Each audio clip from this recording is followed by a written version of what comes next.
to open this conference of the experts from Hungary and Turkey on the prospect of future cooperation in the field of high-tech solutions and the AI. As many of you have may be aware, this conference was planned to be an in-person event taking place in Ankara since as early as the end of the last year. However, due to the development of the current global health situation attributable to the COVID-19 pandemic, we were forced to rethink and reinvent this event in the digital space. Although this may not be entirely what we have imagined at the beginning, we should use this opportunity to recognize how fortunate and hopefully an overall rise of the standard of living for our citizens. Nevertheless, which need to be addressed. An anticipatory approach is needed to deal with transformational effects of such high-tech solutions on current commercial and social processes, and especially on education and on the labor market. We have to recognize that these opportunities and risks are becoming more and more apparent because we are experiencing an increasing in data generating and computing capacities never before seen in human history. Not only from the part of the users suspect, such as researchers and multinational corporations, but also more and more from SMEs and individuals. An individual today can generate and record more data about themselves alone in a couple of days with just the help of their personal digital devices than most of the people were able to do it in an entire lifetime at any point of the past. In this sense, also, we are living in historic times. This ability, of course, implies a whole new set of questions as well. Questions about responsibility, trustworthiness, ethical use, unintended consequences. And these so-called emerging technologies are in fact able to emerge in almost in any part of our daily lives. Special emphasis should be placed on the comprehensive approach towards all the new questions related to these topics. If we just take artificial intelligence as an example, the use of machine learning capabilities can take different forms. Predictive maintenance in manufacturing, image recognition and analysis in the healthcare diagnostics, chatbots for customer relationships in finance or administration, inventory management for retail, voice recognition and natural language processing in media, entertainment, and new forms of mobility for transport and logistics. It would be probably more difficult to find a sector of the economy or society where artificial intelligence can't have the potential application than finding new opportunities for its utilization. Pretty much the same could be said about the non-AI big data solutions or 5G or blockchain.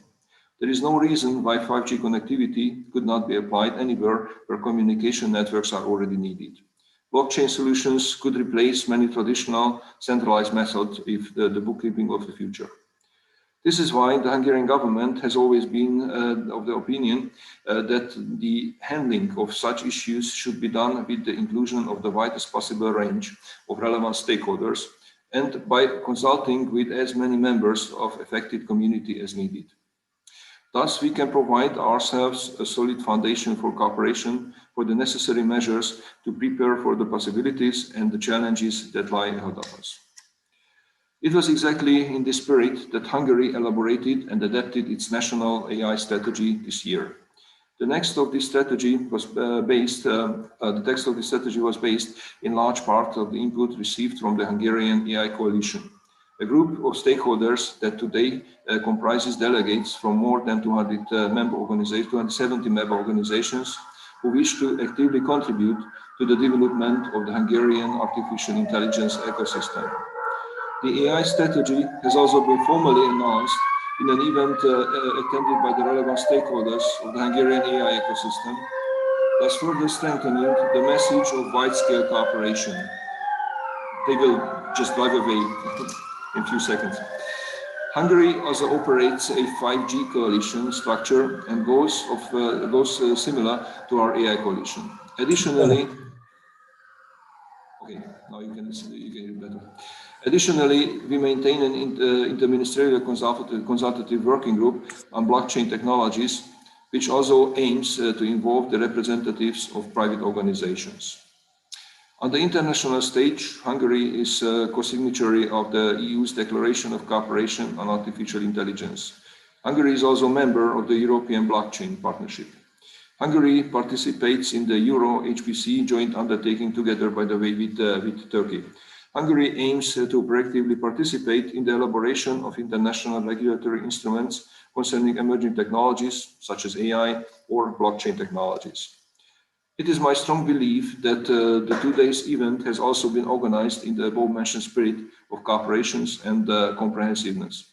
Today will be a chance for experts from both from Hungary and Turkey to exchange views, share experiences, and contribute to the development of each other's technological ecosystems in the process. With these words, I would like to welcome you all to this conference on AI and high-tech solutions, and I wish you all a productive exchange of views today and hopefully fruitful further collaborations in the near future between our public institutions, academia, companies, and our countries. Thank you very much for your attention. Thank you, Minister Palkovic, for your enlightening remarks, as well as sharing your valuable insights with us. Now, I would like to give the floor to Excellency Minister Varank, the Minister of Industry and Technology of the Republic of Turkey, to present his opening remarks. The floor is yours, sir.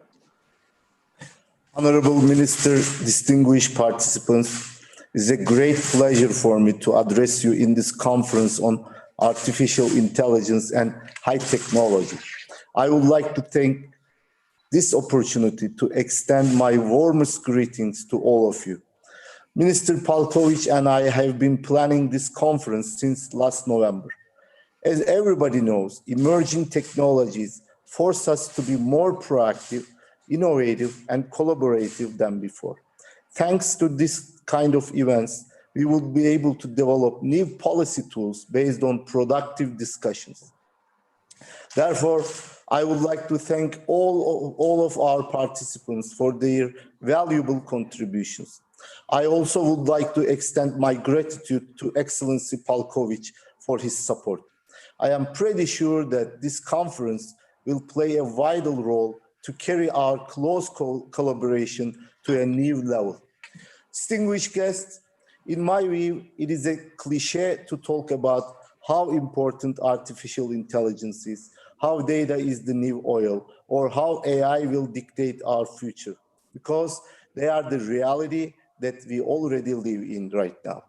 Just 3 months ago, the White House announced $1 billion increase for AI and quantum computing funding. China aims to be the world leader in AI by 2030. Actions speak louder than words. If we don't pay enough attention on this area, for sure we will be left behind. Needless to say, there is a strong need to take early action for this paradigm-shifting reality. As policymakers, our main responsibility should be designing a holistic AI policy that will promote social welfare, human values, a fair legal framework, relevant ecosystem, regulatory base, and investment support mechanisms. In addition to that, AI-based international standards and ethical norms should be set forth with the participation of all nations. As Turkey, we are doing our best to frame worldwide initiatives on AI development. We actively participate Council of Europe Ad Hoc Committee on Artificial Intelligence. 47 member states of this committee examine the legal framework for the future of AI policies. Here, I believe that Minister Palkovic shares my concerns as well. We should get concrete and constructive results at the international arena. With this opportunity, I would like to thank him once again for his support to solve our common issues in global platforms. Dear participants, let me briefly inform you about Turkey's AI policies. We will soon release our new national AI strategy, which has been prepared for a collective effort of public, private, and academic bodies. In our strategy, we make special emphasis on the most important aspects of AI policies, such as talent development, scientific research, ethics, inclusion, and digital infrastructure. We have already defined our strategic goals and priority areas. I hope this will help us to build a strong framework for our AI ecosystem. We are also in the process of structuring our National Artificial Intelligence Institute. This institute brings together researchers, private sector companies, entrepreneurs, and public institutes with a co-creation based approach from the very beginning. Here, we will focus on the entire value chain. We are planning to establish 3 layers, namely research departments, competency centers, and co-creation laboratories. Such structure clearly points that AI policies need a multidisciplinary approach. Pre-competitive collaboration across the ecosystem will increase the impact of our AI policy. Our co-creation vision highly welcomes global actors to our ecosystem to be part of our ecosystem as well. Investing in human resources is another priority. AI engineering departments were recently established in 4 universities. As a big step, last year we have launched an international fellowship program for outstanding researchers.